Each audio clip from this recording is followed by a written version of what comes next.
ask anybody's question but yours. You're an idiot. And really a disloyal person. Good evening, everyone. We're back after a bit of time off. Christian Guzman and Steve Howler here on the Disloyal Idiots podcast on the Fans First Sports Network. Andy would be joining us if he wasn't enjoying himself right now.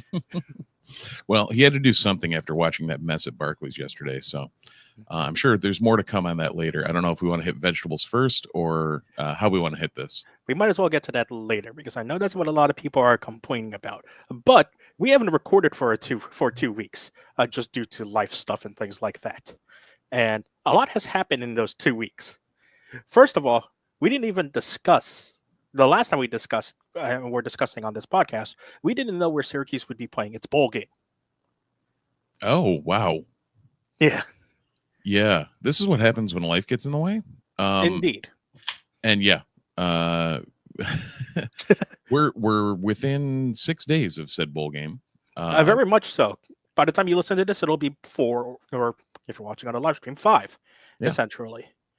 Syracuse is playing in the Holiday Bowl in San Diego, Snapdragon Stadium, December 27th, the only bowl game this season that will be airing on Fox, which is really, really funny. Well, it's also fitting because since it's the only bowl game airing on Fox, that means we'll have to find it on Fox. Just like we seem to for every Syracuse basketball game this year.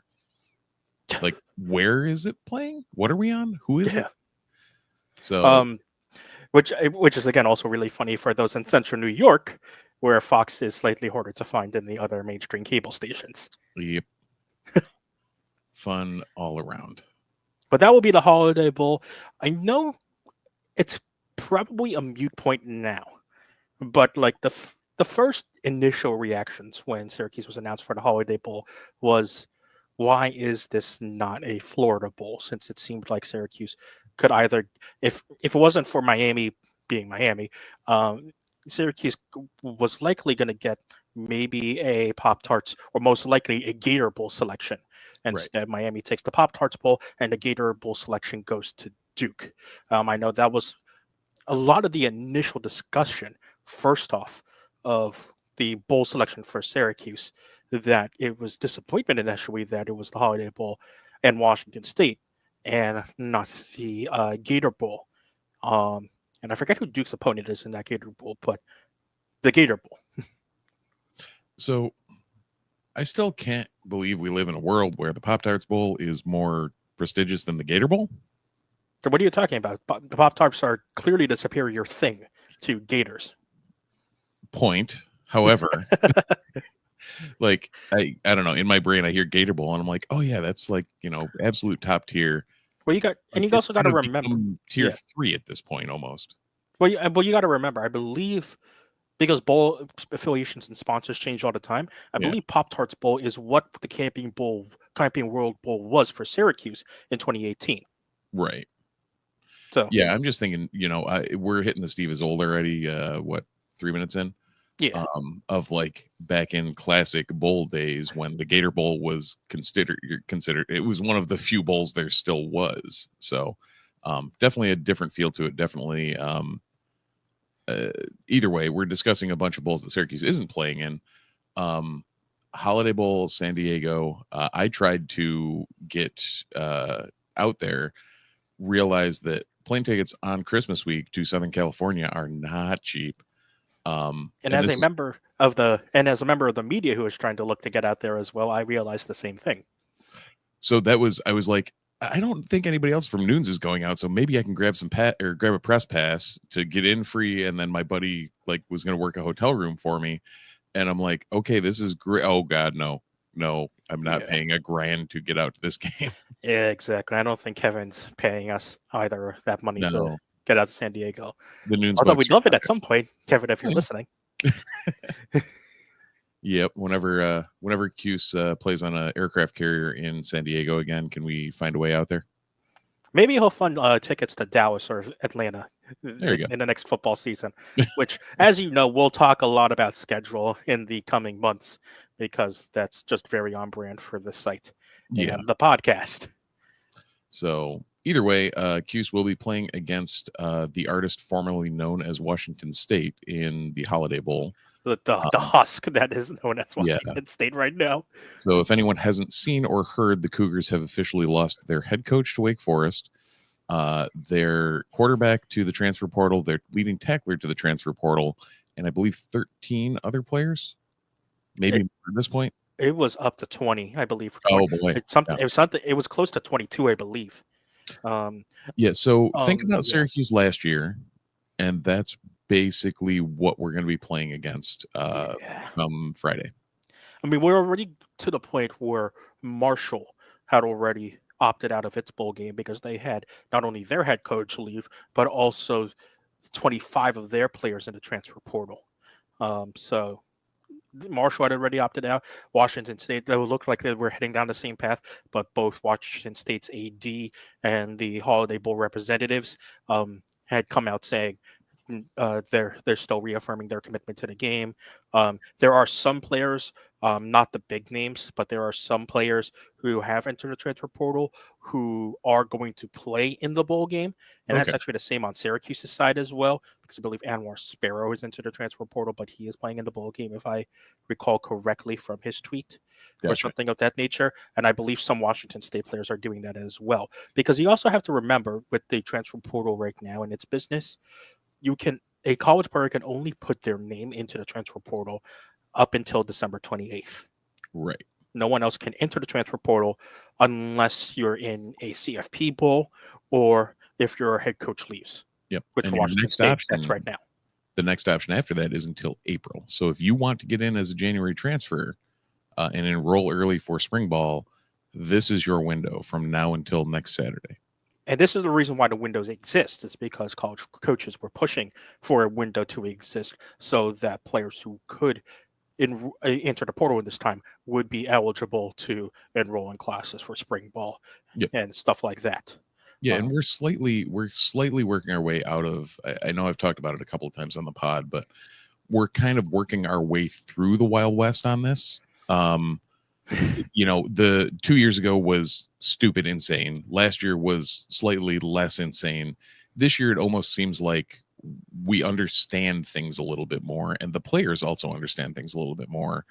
You look at Fran, he had some harsh words for people that went about it the wrong way, but also these players are able to discuss it with their coaches now and able to make a decision based on that and enter the portal or withdraw, and they're still being allowed to play in the bowl games or whatever. It's everything's going to slowly progress. Same thing with NIL. Last year was just utter stupidity. This year is going to be less stupidity. It's everything's going to evolve and work towards a point. Where that point is, who the hell knows? And you see Fran going about it the right way, like you said. He was very upfront about his players openly coming to him and discussing, okay, I'm looking into the portal, things like that. Because of that, you see the health of Syracuse roster that's built, where relative to other schools, just based on my outside view and assumption, it just feels like Syracuse has fewer players in the portal than most other schools do. And that goes to the relationship building that Fran has built as well. Right. You see, and also very few impact players have entered. Really, the only position that has really been decimated by, Syracuse players entering the transfer portal has been cornerback. But if you have the former number one recruiter in the nation and a former defensive backs coach at Georgia as your head coach, you would assume that position would be either easy to fill via the portal or via in-program growth. Yeah, and that's, I guess, that. Do we want to go there first as to what's going on with the under center situation? We should touch this first because the under center situation is going to take a while. Yeah, true. Okay. So the main players that have entered the transfer portal for Syracuse, in terms of the big hitters that most of you know, are Marcellus Barnes and Jaden Bellamy. We mentioned Anwar Sparrow has entered a transfer portal. Jaden Gould has also entered a transfer portal, but of course both of them were backups. No one else on the defensive side, I believe, has entered the portal. A couple backup offensive linemen did as well. Josh Miller also did, but then pulled his name out. Um, but then, but from what I've seen as well, no skill position players on offense have either entered the transfer portal. So relatively low number for Syracuse in terms of like well-known players who have entered the transfer portal. Of course, the big ones being Barnes and Bellamy. Yeah, and Barnes, it's one of those where you look at it and you're mildly confused by it, but also like I get it. Now we're in a situation where if it doesn't feel like the right fit, you can continue to sit here and wallow, or you can make a move, and making a move is what he did. How many he started, what, the first 6 or 7 games? That was like only the first 3, but because remember he then got injured, came back, Right. and then got injured again. So in total, Barnes only played 5 games. Really? Yeah, which is Wow. surprising. Yeah, I mean, it felt It like Barnes feels, would have played a lot more, especially how much he was talked about coming out of spring camp into training camp, and then eventually, getting a starting spot on the roster this season. But as you know, Andy's favorite coach of all time, Mikel Arteta, likes to say, your greatest strength is your availability, or whatever that quote is. yeah. And unfortunately, Barnes's availability was not his strong suit this season. Yeah, I mean, we've seen it. If you're a fan of the U.S. men's national team, Gio Reyna is the poster boy for this. Of if you are available, you are playing, but when you're not available, you're not available because, well, you need to be healthy to play. And that was unfortunately the case for Barnes this year, because it felt like there were times this season where he was quote unquote healthy to play, and then maybe past coaches, or most coaches in general, would have said, "Okay, you're healthy, you're fully healed from your injury, get out there and play." Where Fran's approach clearly, and we saw this with Zede Haynes as well, who missed most of the season due to his personal family issue, rejoining the team in November, but never saw the field again after leaving the team initially. Yep. Where if you're out for a period of time, you have to work your way up to the expected football game speed that Fran expects from you. And if you're not up to that game speed, and you're not up to the level that Fran expects from you, so much so that you can confidently surpass the production that your backup is currently producing, then you're not going to see the field. Right. I don't want to bring baseball advanced analytics into it, but like we're in a wins against replacement situation here. And when it comes to most of the Syracuse DBs, what it seemed, it was relatively plug and play, a good bit deep. So once we found out that, okay, he doesn't have to be the only option, then he's not the only option.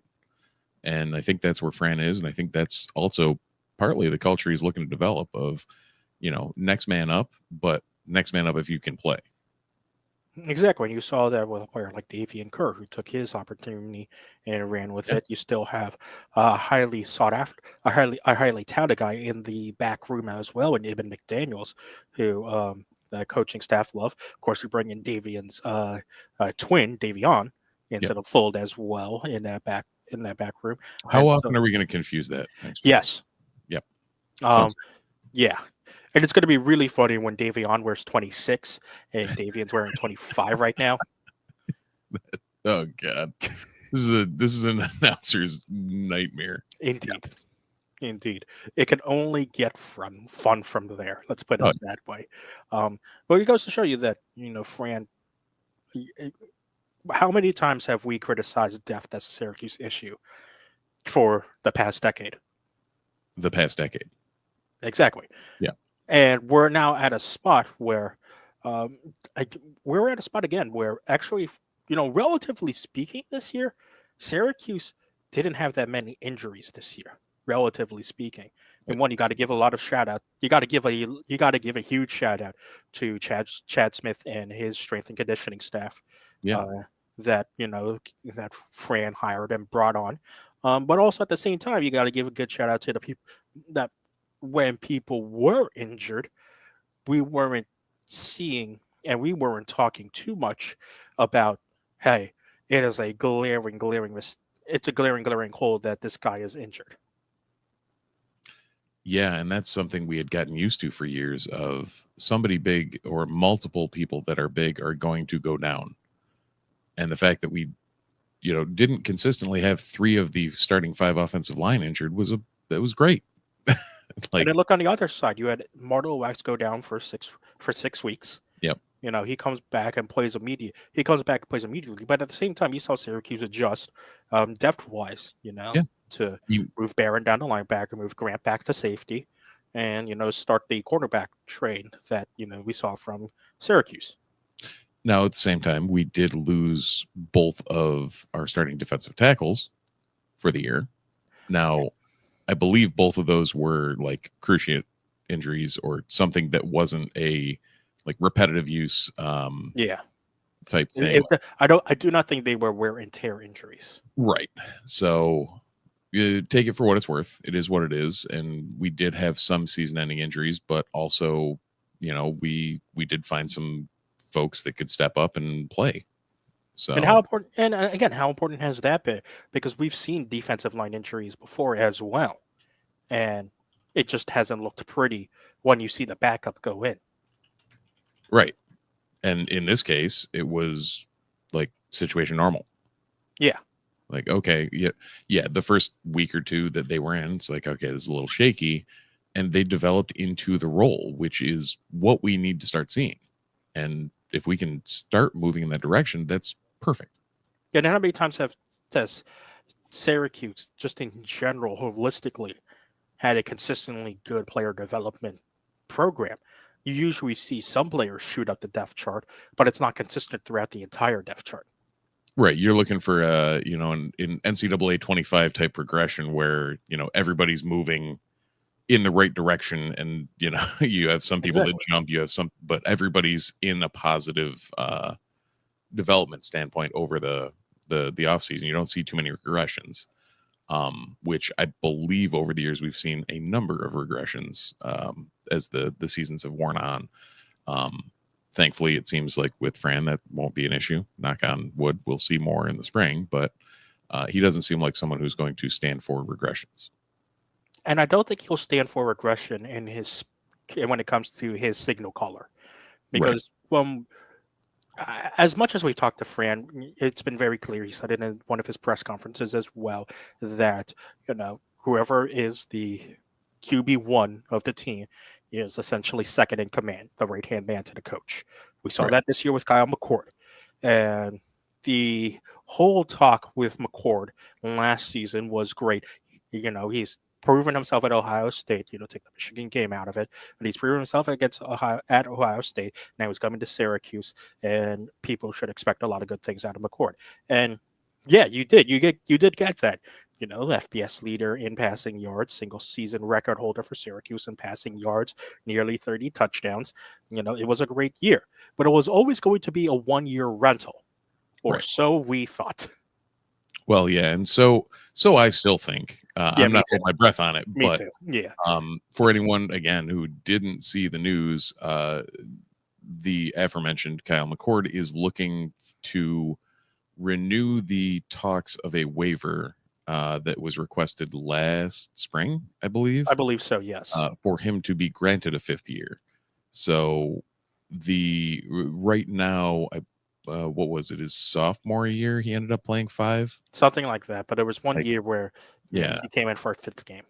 Right, and the game, it was basically meaningless garbage time that he came in for, and it was effectively a wasted red shirt. And they're looking to appeal that. And at this point, to my knowledge, I believe the change was that Ryan Day has signed on to the fact that he should be granted it, which he did not in the initial application. So that is the new piece of information as to why they why they resubmitted it on the appeal. We'll see where it goes. If we get it, that's gravy. If we don't, then that's what we expected. And if we don't, I think is more the situation we need to look into, because if we do, we know who QB1 is. Yes, it will be McCord. That's great. And it will also be helpful because of, backing up, theoretically, you've got quarterbacks that can develop under that. So, but if McCord doesn't, then you've got a very, very interesting quarterback battle that's going to happen. Yeah. You have the two returning quarterbacks in Michael Johnson Jr. and Jakari Williams. Gary Williams, yeah.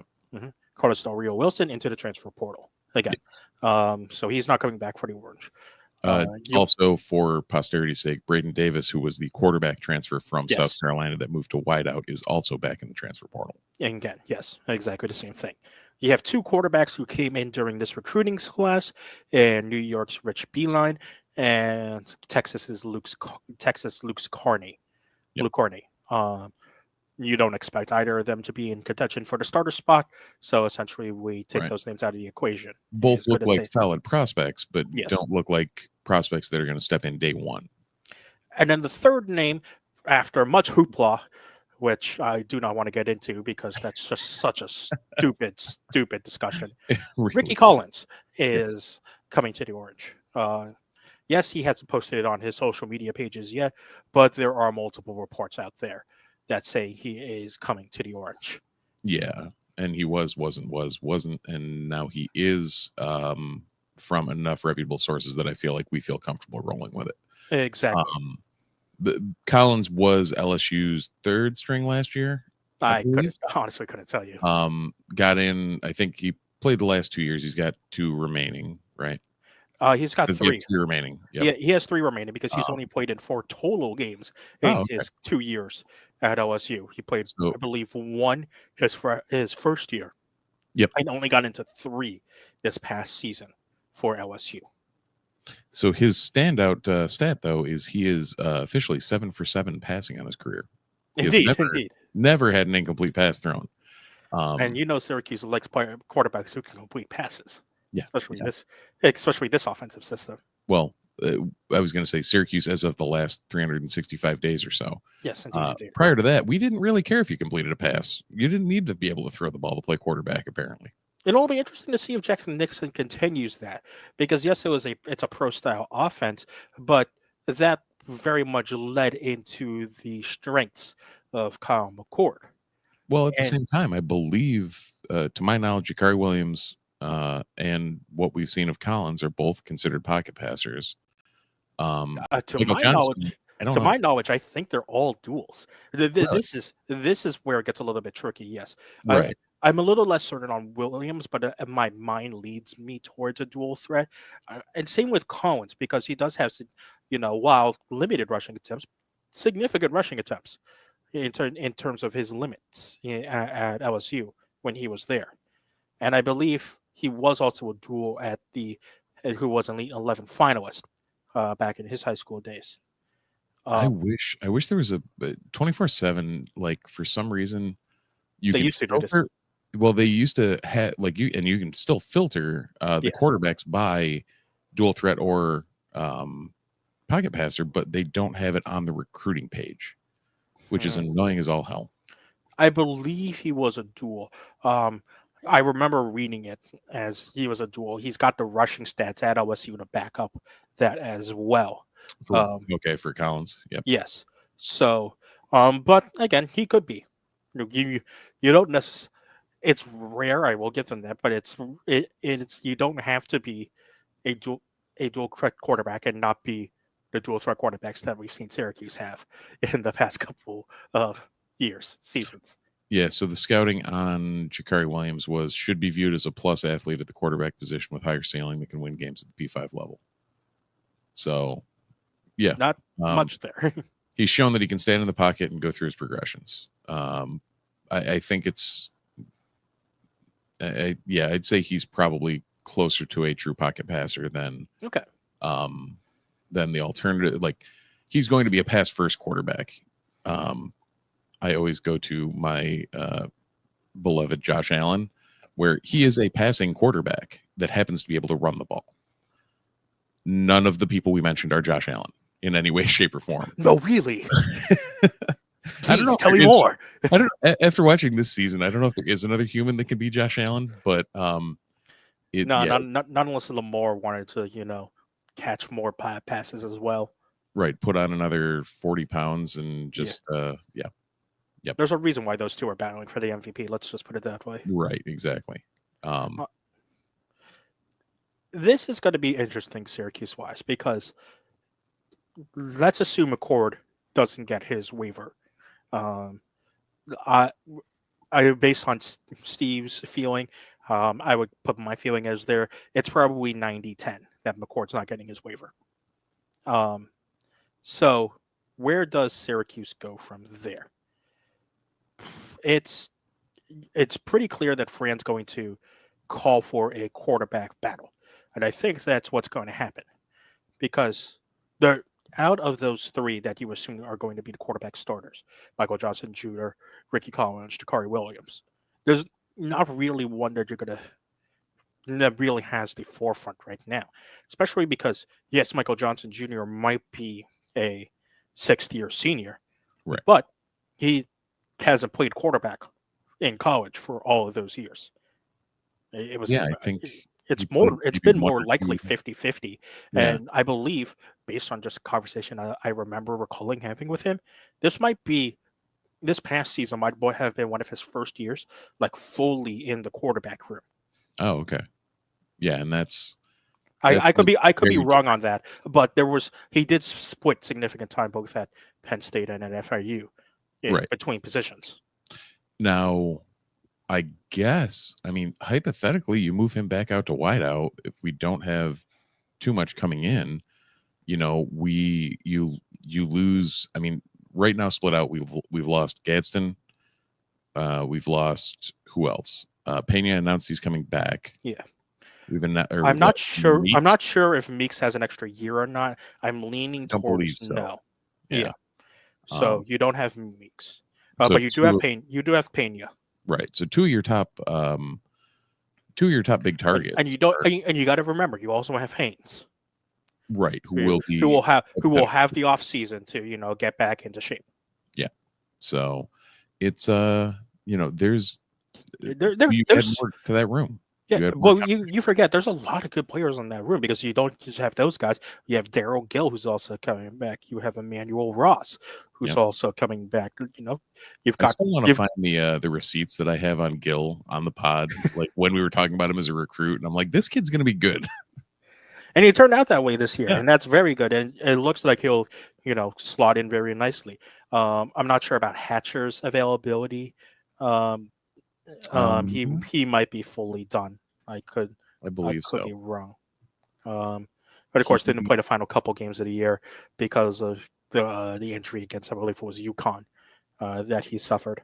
Yeah, he already had a red shirt in 23. Yeah, so it looks like this is, unfortunately, Hatcher is 21. Yep. Yeah, so it looks like Umari Hatcher is probably done. No, it's not. So 21 was his redshirt year. 22 was his freshman. Sophomore was 23. This year would have been his junior. So okay, so Umari Hatcher might actually have eligibility. Okay. Yep. Obviously, based on what we saw against UConn, it doesn't look like he will be available for the bowl game. But you got, again, Pena, you got Gill, maybe Hatcher, most likely Hatcher. Then you got Emmanuel Ross. You've got some, very talented freshmen who have also come in. Jalen Hornsby, Jameer Thomas, who are the team. Ross Simmons as well. Justice Ross Simmons, yes, will also be back for another year. I forgot he does have another year left as well. And you would imagine that an offseason to get healthy would be very, very good for him based on the limited factor point that he had. So you've got again, for the second year running, which is very, very helpful for Syracuse and a change of pace for everyone here. You got a good receiving room. And so looking, SU does actually, or did actually modify the roster. Okay. So let's see. Let me just make sure it fully loads because it does some weird wonky. I don't know if you've noticed on the Cuse.com website lately, but it does some weird stuff. I'm doing the Andy thing of not pulling it up because I do not want my computer to crash during this recording. Yes. So you got Pena, you've got Jalen Hornsby, Amari Hunter, Jackson McZeed, Haynes, Teron Hale, who I forgot about, another true freshman. Yeah. A little bit lower on the depth chart, but yes, Yep. another true freshman. Ross, we talked about Emmanuel Ross. Oh, Emmanuel Ross, yes, another So, freshman. Did he have an injury at some point too? Yes, Yeah. he did. Saw him and then we didn't see him. Yes. And then, Mhm. And then Jameer Thomas, I think, is the only other major piece of that puzzle. Kyle Acker and Nick Armento as well. Those two are walk-ons, and then tight end wise, to replace the outgoing Rondé Gadsden, you've got probably the combo of Tremble and Clement. And it's it'll most likely be Tremble, and because Gadsden will be gone to the draft. Mang will be gone to being old. And same with Valari. No, Valari's a Richard Jr. right now. Oh, really? That's impressive. So we have Thunder Dan for one more year. Unfortunately, he will not be playing in the bowl game. Valari had his arm in a sling the past couple of weeks, so he will not be available for the bowl game. And I did forget Elijah Washington Baker moved over to tight end. Oh, yes, indeed. So again, we go through this to say as well. I mean, look at the running back. We're not sure about LaQuint Allen, but you assume Will Nixon's coming back. You've got Yassine Willis as well. You've got exciting other freshmen as well: Jaden Hart, Malachi James. There's forget. You know what? Talking about the wideout room, something in there triggered. We did get a transfer in at wide receiver from Rutgers, Chris Long. Well, we got two because there was another one that came in just today as well from South Carolina, Tyshawn Russell. Yep.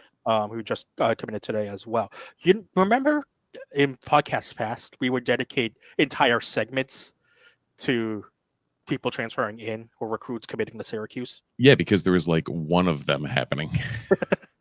That we're like, oh God, we forgot about all these people. There's so many going in and out. Yeah. I mean, to satisfy Steve's big man things as well, you also have Nikhil Bertrand. Yep. Bertrand, Philly offensive lineman who is committed to Syracuse now via Texas A&M and Alabama. Flirted with Syracuse twice prior. Yes. I believe we were in their top 5 for his high school recruitment and then his top 2 in the transfer recruitment. Apparently neither of which worked out, and we're gonna try the glass slip around this time and see what happens. All of that is to say, there are pieces on the Syracuse team. The final piece of the puzzle is who's going to play quarterback in 2025. Right. And nobody know. Like at this point, if you had to guess, my brain says it's going to be a Collins and Williams battle with an outside chance of Johnson. Yeah. And the other thing is Syracuse's starting quarterback not on the roster right now? This is a possibility. Like, I would not put that out of the equation.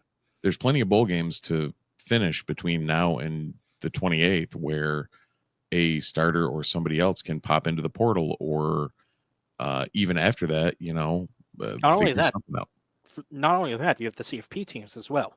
Right. There's a high possibility that, maybe Fran is looking at someone on a CFP team. Right. Because what is it, a week after they? I don't remember exactly, but again, there is an extended period for playoff teams that they can put their name in the portal past the December 28th date. And maybe it's like someone who hasn't made a coaching change yet either. Because remember, again, that's also a way that the portal can get extended for players whose head coach leaves for another job. Right. Yeah. I mean, there's a lot of ways to get people moving in this current climate of college football. So, there's still a good chance that whoever Fran wanted or whoever Fran thinks he's going to get isn't there yet, or isn't available, or we have no idea who it is. I mean, think about when McCord ended up signing with Syracuse. How long before that did we have any clue that was happening? It was like a day or two at most. Yeah. Well, I will say it kind of slow burned a bit more for McCord because the Fran connections became apparent quickly. Yeah. And then it was more like this would be funny if it really happened for Syracuse. And then as time progressed, we're like, oh, it's actually happening. Right. Yeah. I guess that might have I've watched been that concept first. us not Yeah. knowing what Fran was doing or who Fran was. I've watched that first pod of us, like recapping the first week of the Fran Brown experience at Oh god, Syracuse. yeah. The three of us. I've watched that back multiple times because it's really funny to see how far this journey has taken us since Oh, yeah. then. Well, and even then, it was like just sheer and utter surprise at everything. Like, what, we can do that? Syracuse can do that? Like, this is a thing? Okay, cool. Do you want to be like Syracuse as well and be cool and do the things? Maybe. I'm not doing it today, but we should. Yeah. And if you'd like to, well, just wear home field apparel. Exactly. There's too many segues that Christian and I both failed on right there. Yeah. But Good the enough. the gist of it is check out homefieldapparel.com for all your vintage clothing needs. They have some killer designs for just about any college team that you're looking for. Now some racing teams and just their general off-brand line or their brand line without any mascots or anything on it. That is probably some of the most comfy clothes you can wear. I'm currently wearing my home field Syracuse pants, but I'm not going to stand up so you can see them. Yeah, they do a great job. They sponsor our podcast, and they have for years. And we still wear their stuff because it's really, really, really comfortable. Nunes 24 at checkout can get you 15% off your very first order at homefieldapparel.com. That's NUNES 24, Nunes 24 at checkout, and you can get 15% off your very first order at homefieldapparel.com. To kind of put a wrap on this Holiday Bowl Syracuse 2025 section of the pod, what are we expecting from this Holiday Bowl game? Because, yes, this is a deeply decimated Washington State team. But, again, as you saw from Fran, they're going to go for it in this bowl game. Oh, yeah. And I guess that's what would I expect for a full-strength Washington State versus Syracuse bowl game, or what am I going to expect from this? Because those are two very different two very different things. No, I mean, Fran is going to Fran it. Like, he's not going to half-ass it. I don't think there is a switch that turns anything to half-assed on that guy. We will see McCord slinging the ball. We will see points put up on the board. The question will be when we put the twos in. Which is not something you often say about a bowl game. It's not something you say about a Syracuse game, let alone a bowl game. Like, when's the last time we said that about a Syracuse FBS game? That's a great question. Like, we barely said that against Holy Cross this year. When Syracuse was losing by 40 at some points to Clemson. Right. Yeah, usually it's the other side that we see of, Cuse getting their basically their faces turned in, and we end up putting in the twos then instead of, hey, we're up by 30. I think there is a good chance that happens, that we are, whatever the spread is, I'm pretty sure I would take the cover. That spread. I thought you were talking spread like eggnog. No, it's gonna be interesting. It's not gonna be pretty. I don't know if you've got anything more specific of things you want to see. Eggnog. There you go. Because remember, for those who don't know, the winning coach of this game is getting dunked on with a Gatorade bath of eggnog. Yep. And it's coming from Joey Chestnut, which is really fun as well. Oh, I forgot about that caveat. Yeah, that'll be something. That'll be worth watching the post game for. Don't tune out of this one early. December 27th, 8 p.m. Eastern time on Main Fox. It's not even FS1. It's Main Fox that this game is airing on. I keep forgetting it's the 27th. Like, in my brain, it's always the Friday, but I keep forgetting what date it is. I'm like, oh, the 28th. No, that's a Saturday. Okay. So yeah, 27th. Tune in. Find your local Fox affiliate. What's really funny is that usually that would be a game where Syracuse basketball plays a New York school. Yeah. Syracuse will be doing that a couple of days later against Bucknell. And boy, do they need that game just to right the ship. They need anything to right the ship at this point. When So when JJ Starling went down, I did not realize that the entire team was going down with him. Yeah. And I think we all underestimated the impact that JJ was having on this team because uh, prior to this season, we had asked the question, who's going to be the alpha guy on this team? Who's going to be the leader? Who's going to take up the brunt of the scoring? Yeah. And the answer was JJ Starling. What we didn't realize how much of that just mattered to Syracuse. I don't think anybody had any clue that he was going to be the entire linchpin to everything that was happening on the court. Essentially, and you're getting a Syracuse team now that unfortunately in its most recent game against Maryland just looked utterly completely befuddledly lost. That may have been, I can't say with confidence because my memory is shot from getting hit in the head too many times. That may have been one of the worst single game performances I have ever seen a Syracuse team in. Like, it was not good. Like nothing was working. Everything was going wrong, and nobody seemed like they were in it. It just didn't feel like anything was going to go right at all for Syracuse, just in general. So, like, it's so tough to say. Like, where does Syracuse go from here? Were this a Premier League game? Oh, no.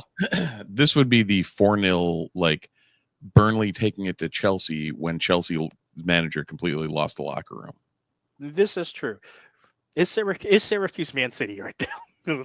Ooh, yeah. Yeah, I don't know. No, because they would have had to have been at a high to fall that far. I mean, technically, relatively speaking, like, the Syracuse has been in a high at some point. Like, Kevin put out a great article about this, and the weird thing last week or a couple weeks ago, of Syracuse, when again on one of those miracle runs that Syracuse has become known for over the past decade or so, the 2021-16 run, Sweet 16 run, and this is something that, not to bring it all back to football at the time, something we've always brought up in football, which was the 2018 year. Was could those coaches build on the successes from those years and take the program to the next level? And clearly the answer in both of those situations were no. Right. And because it took a coaching change for Syracuse to do that for football. And right now for basketball, like, unfortunately, maybe the timing was a little bit weird with Boeheim retiring. Right. But just in general, Boeheim and Autry just haven't quite built back up to that level again. Well, the thing that gets me is, I'm trying to not use the EPL, but right now Autry is David Moyes. Oh God, yeah, he is. No, like, Autry is 100% David Moyes, and whoever comes in after might have a shot. But right now, he's the fall guy. Like, he had a solid year playing last year with a team that he knew, and a team that he had, he had a connection to. He understood the players. He knew what to do, knew where he was.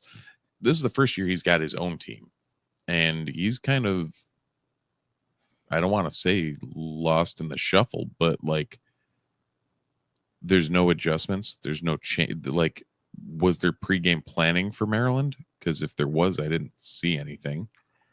I can come up with a small comparison. It's not quite the same level, just based on success levels. Yeah. But I can come up with a comparison that, for some people might resonate with them, just based on sports knowledge. It's kind of like the Rangers right now in hockey. Okay. Because you've got talent there. There's no question Syracuse has some talent. Oh, absolutely. But even the transfers in, there's talent there. But at the same time, it's just not clicking right now. And unfortunately, you're at the point where, in the era of the transfer portal, this is a bit easier. But you're at the point where changing the staff is a lot easier than changing the team. Yeah. And that's where some Syracuse fans are going right now. Now, do I believe that's necessarily the right option? No, because I think you have to give Autry at least one more year. See, and that's I. mm, It's so tough. It's so tough right now because the Syracuse hasn't been used to this ever in their Well, program. and that's the problem too. Is with Sadiq and Cayenne, like Exactly. you have a class. And The problem is if that's you the don't biggest use the reason why class. you keep that's the biggest reason why you keep Autry around is because But you it's have it's not like the old days though, where when you keep them around, that means that those guys are going to stay around. Like if you keep them around for a year, it's shit, and he gets canned, they're gone. Like but at there's the same no but what's also to say that they wouldn't have been gone in the first place? right. That's because it's one and done ain't changing anytime soon. No, but nobody. The thing is, you're still not going to get butts in the seats. This Syracuse is is a true. fickle fan base. And Like this is even in the Boeheim years when we were shit, we were like attendance was down and nobody was showing up. and this is probably another issue we should start talking about as well because the reported attendance for Georgetown was south of 20,000. I don't think Syracuse has gotten a crowd north of 20,000 this year in the Dome, where in previous seasons that was the norm.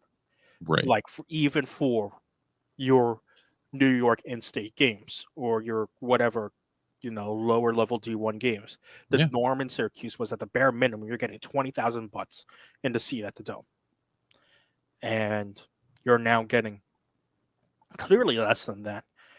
This is a Syracuse program that should have outnumbered Maryland in terms of the fan base support in the Barclays Center on Saturday, and that was definitively not the case. Right. And Yeah. That I mean, you're in a really tough position right now in the Syracuse men's basketball program. are we in a bizarro world? Yes, we are. Like Syracuse football, we've kept on seeing it. Yep. Yeah. I know where you're going with this. Yep. the attendance is through the roof. Like the success is there. There's hype. There's positive energy. Syracuse basketball, everything looks like it's imploding, and it's just a weird situation. Like, how did we end up? What is this world twisted? Like, where did the script get flipped? When UNC hired Bill Belichick And his son. and his son. Yeah, I saw that drop today. Of Mhm. like, okay. Nepotism is fun. Hey, I mean, nepotism exists in Syracuse as well. Well, actually, yeah. Now it does. You have 3 father-son pairings on the football team. That is true. Yep. Officially, Fran Brown Jr. is transferring in. So we now have the Michael Johnsons, the Nixons, and now the Fran Browns. And it's not just on the football team. Jeff Nixon's daughter transferred to Syracuse as well. Yeah. Well, it was funny. I can't remember if I was talking to you or not about whether or not Nixon was hanging around. And like right after the conversation, the tweet dropped that his daughter was transferring to Syracuse, and we're like, yeah, he's probably hanging around for at least a year. Yeah. So yeah, that'll be hey, why not? Let's make it a family affair. Hey, it worked out in 2018. It did. We brought in Dino's son-in-law, and things were fine. And it worked out for a flash in 2021 with Buddy. Yeah. Oh, by the way, Texas A&M transfers on the football team seem to work out pretty well. Yeah. Because I forgot Coda Martin came from A&M too. Mm-hmm. So, yeah. Exactly. Was there? I can't remember where I saw it. Was there? I think one of Fadil Diggs' old teammates was visiting. It's just like that all the time because remember, like, I'm pretty sure half of the Texas A&M defense was recruited by Elijah Robinson. Right. So. Yeah, and if they weren't, they probably were recruited by Fran Brown to go to Georgia. Yeah, or Nick Williams. Right. Yeah. This staff it's a good staff. This is how we're in a bizarre world when the basketball segment had football flood into it as well. Wow. And that's, even for us, that's weird. Yeah, because usually we're good about segmenting that, but at the same time, one, that's probably what we have Andy for. But at the same time, like, we are actually in this world now where it's hard not to talk about Syracuse without mentioning its football team. Yeah. And honestly, as much as some Syracuse fans probably don't want to hear this, that's probably how it should be in order for Syracuse to get back up to the respected levels that it was. Here's a hot take. It's going to be the only way that Syracuse basketball gets back. Yes. Because that's how they're going to get the funding. It's That's going to be how. the only.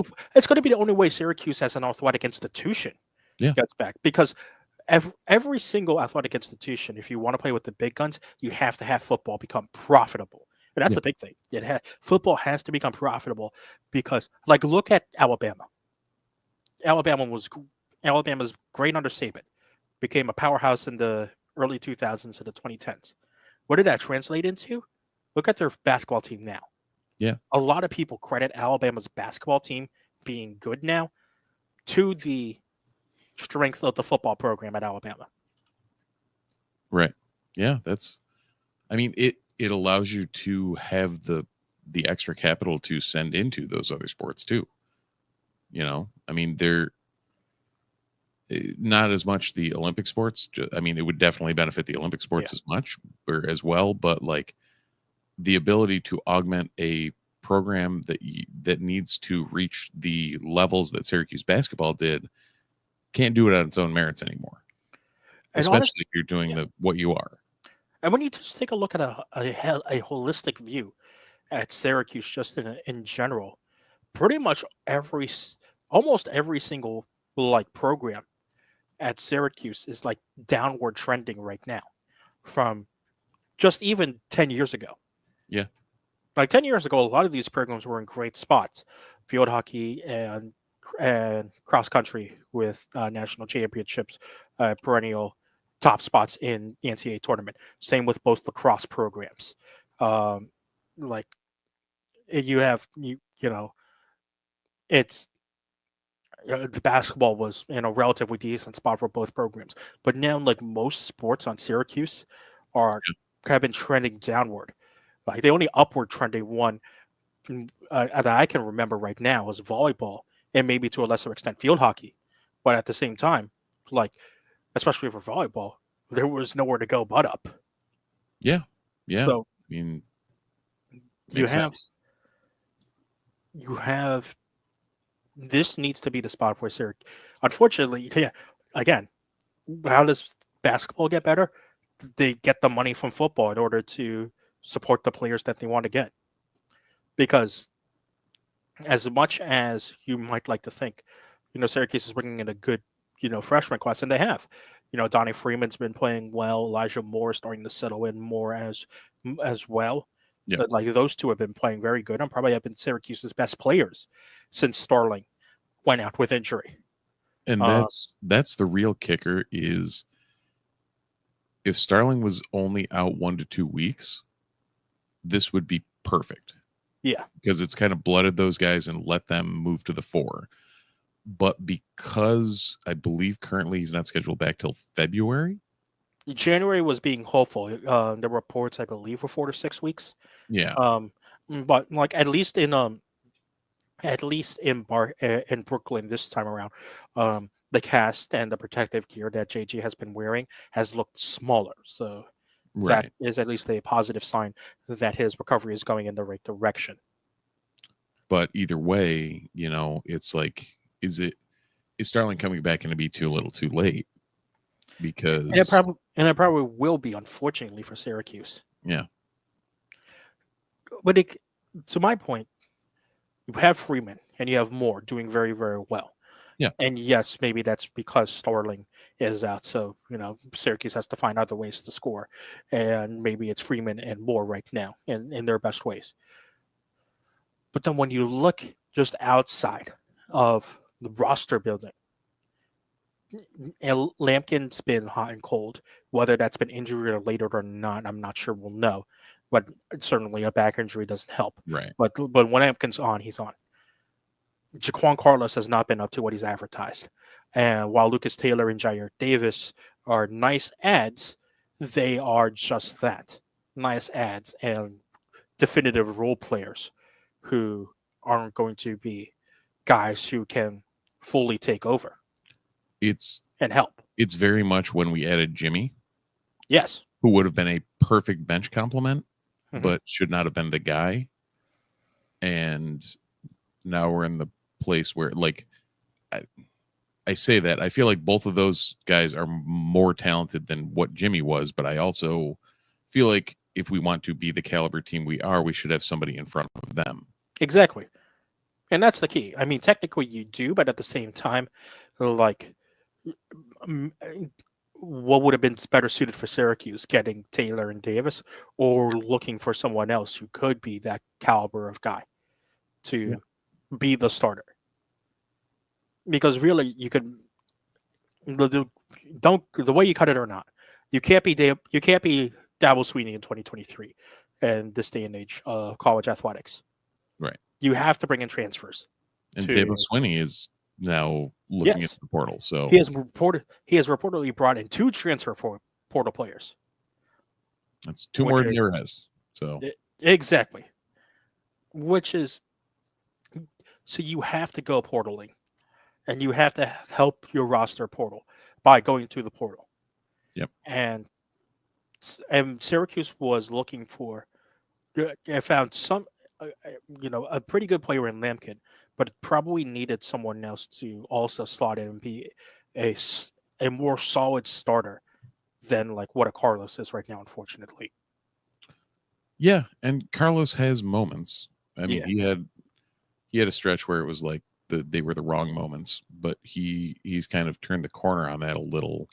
Yeah, It and seems. I just the unfortunate thing is I think the miles are starting to rack up on Carlos Yeah, because as teams clearly see right now, if you have even half a decent press, you put it on Carlos and that's it. yeah, He has to stay out there for all 40 minutes. right. And then that never works well for anyone, as seen by anything that James Arthur Boeheim coached. And here we are. This is going to be a crucial offseason for Red. You have a good class coming in now. And this is back-to-back good classes coming in. You have to supplement it with the transfers. I'm going to go so far as to say this back half of the season is going to be the make or break for Red. Because you have to convince people to come to Syracuse in the first place. Right. And you need to show that you are adaptable and that you can make those changes, and that what you're doing out there on the court is going to portend them like benefiting from transferring to Syracuse. And if you can't do that, and it looks like that Maryland game for the rest of the season, then we're kind of shit out of luck. Because who's going to want to come to play? Right. There's a big difference between what Fran Brown's showing and what we're seeing on the Syracuse basketball court. Because the Dome can only do so much to bring in recruits. The Mello Center can only do so much to bring in recruits. So you got to be able to put them out there and coach them. Apparently that's the tough part. Go figure. It's been crazy. Yeah. We spent a lot of this podcast talking about football. We did. Probably for as much basketball news and happenings as there was, probably more than like we quote unquote should have. Yeah. But I mean, that's the new shiny. And that's where the news is, and that's where, I mean, to be frank, that's what I want to talk about anyways, but especially after watching the last couple of Syracuse basketball games. And I will, like, I've liked football a bit more than basketball. Yeah. But at the same time, like, at the same time, it's kind of sad to see the Syracuse basketball right now in the state that it is in, especially when you see the other 2 blue bloods in the ACC go through their program transition the way they have. Yep. Like, it just hasn't been great. Yeah. I mean, even Kentucky is faring like decently well without Calipari. Yeah, I'm trying to think of. No, never mind. Sorry, that thought led me astray. But as you search for another EPL reference, weirdly, on the tab to my left is the EPL table, but I was not looking for anything. Do not look at who's at 12th, 13th, wherever that team in red is right 13th. now. 13th after today. And somehow Chelsea's in second, so I'm not going to complain. Yep, holding an edge on Mr. Pregler's Gunners, so we should be okay there. See, Syracuse should have just fined Arn Slot. Why couldn't they do that? There you go. So who is going to be Syracuse basketball's Cole Palmer? Great question. Yeah. Absolutely great question. I mean, is that Kyan Anthony? I mean, no matter what, any of the recruits are probably less of a bag of hammers than Cole Palmer is. So, yeah, I mean, is Kyan Anthony the new Cole Palmer? We should pose that to Pregler next week. Definitely. and hopefully, I'm pretty sure we will do something next week. If as long as Mr. Pregler is in a state of mind that he can be in. Yeah, in all honesty, next week, I'm assuming there's going to be some There will news definitely, drop, but also like we'll have to do the bowl recap and that. But yeah, we should probably throw some superlatives together too. we will definitely do some superlatives, and then probably the week after that, when the next time we have a podcast after a full recap, we'll have a little bit of fun and do a little 2024 trivia with Steve and Andy that I will put together. That'll be interesting. It'll be a lot of fun. Yes. But next week will also include a Holiday Bowl recap, which you would assume should go well for Syracuse, just based on everything that's happening so far. One can hope. Is Syracuse Washington State going to be a more interesting game than the CFP games this weekend? Doesn't take much. Although Clemson made it a game late. Yes. But beyond that, everything else was a shit show. Shout out to CFP playoffs. Maybe the conference champion should just be auto bids instead of buys. Well, you know. That'll do it for this week's edition of the Disloyal Idiots podcast. Thank you, Steve, for joining me as always. We hope Andy rediscovers the glory that is water and joins us next week for our Holiday Bowl and 2024 Syracuse recap here on the Fans First Sports Network. If you're watching along on YouTube, Twitch, or on Twitter, we thank you as always. We usually do these again Sundays at 8 p.m. as long as life allows us to. And then we can find us on your podcast platform of choice. If you're listening along on your podcast platform of choice, thank you so much for listening along. Make sure you leave a like, follow along on your feed, and leave a comment so that we can trick the algorithm into expanding the Ottoman Empire. Syracuse has always been a football school, ladies and gentlemen. Just remember that. As always, go Orange. Go Orange.